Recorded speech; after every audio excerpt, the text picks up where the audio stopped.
Hi, my friends. Welcome back to Literacy with Miss Julie. Today, we have a very funny story that we are going to read together. Some of us have read this story before, Goldilocks and the Three Bears. Today, we are going to read a story called Goldilocks and the Three Dinosaurs. The author and the illustrator of our story today is Mo Willems.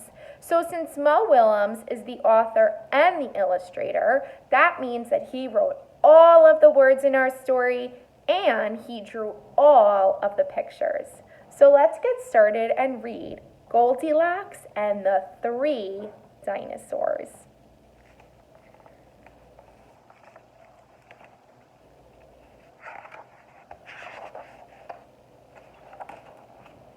Once upon a time, there were three dinosaurs. Papa Dinosaur, Mama Dinosaur, and another dinosaur who happened to be visiting from Norway.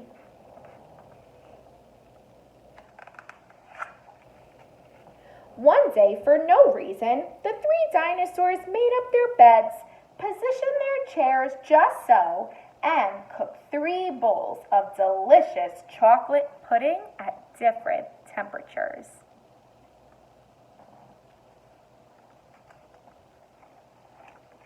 "Oh boy," said Papa Dinosaur in his loud booming voice.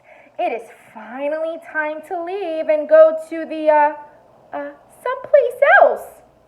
"Yes," continued Mama Dinosaur, "I sure hope no little child happens to be coming by our home while we are, someplace else."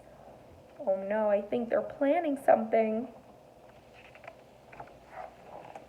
Then the other dinosaur made a loud noise that sounded like a big evil laugh, but was probably just a polite Norwegian expression. The 3 dinosaurs went someplace else and were definitely not hiding in the woods, waiting for a child to come by.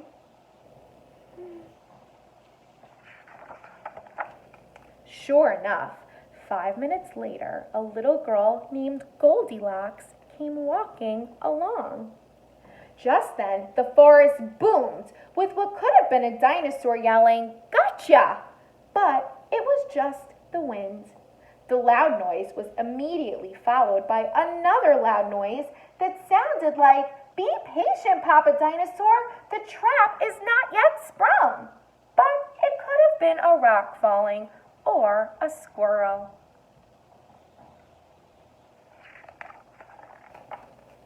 Either way, Goldilocks was not the type of little girl who listened to anyone or anything. For example, Goldilocks never listened to warnings about strangers or enormous houses. So as soon as Goldilocks came across an enormous house, she went right in. Inside, Goldilocks immediately smelled the 3 bowls of delicious chocolate pudding. "Mmm," said Goldilocks, "that chocolate pudding smells delicious. If only I could get all the way up to the top of that counter." Then Goldilocks noticed a very tall ladder that just happened to be there and certainly wasn't left there on purpose. Goldilocks climbed up the ladder and found herself face to face with 3 gigantic bowls of chocolate pudding. The first bowl of chocolate pudding was too hot, but Goldilocks ate it all anyway, because hey, it's chocolate pudding, right? The second bowl of chocolate pudding was too cold, but who cares about temperature when you've got a big bowl of chocolate pudding? Not Goldilocks. The third bowl of chocolate pudding was just right, but Goldilocks was on such a roll by now that she hardly noticed. Soon, Goldilocks was stuffed like one of those delicious chocolate-filled little girl bonbons. Tired and groggy, Goldilocks noticed 3 chairs in the living room, so she climbed down the ladder and walked out of the kitchen. The first chair was too tall. The second chair was too tall. But the third chair was too tall. Goldilocks wasn't going to climb that high just to sit in some chair, so she hiked over to the bathroom. When she got there, Goldilocks noticed that the beds were also gigantic. "What is going on around here?" she said. "The bears that live here must be nuts." She thinks they're bears. Just then, the room filled with a loud booming noise that was either a passing truck or a dinosaur screaming, "A few more minutes and she'll be asleep. Delicious chocolate-filled little girl bonbons are yummier when they're rested." Even a little girl who never listens to anyone or anything had to hear that. Uh-oh. Goldilocks took a minute to stop and think, which was longer than she was used to stopping and thinking. "Hey," she told herself, "this isn't some bear's house. This is some dinosaur's house." Say what you like about Goldilocks, but she was scared. As quickly as she could, she ran to the back door and got out of there. Just then, a loud plane flew by, which sounded pretty much like a trio of dinosaurs yelling, "Now!" or "Charge!" or the Norwegian expression for "chewy bonbon time." Suddenly, the three dinosaurs rushed through the front door, but they were too late. Goldilocks was gone, and all that was left in the house were three disappointed dinosaurs. The end.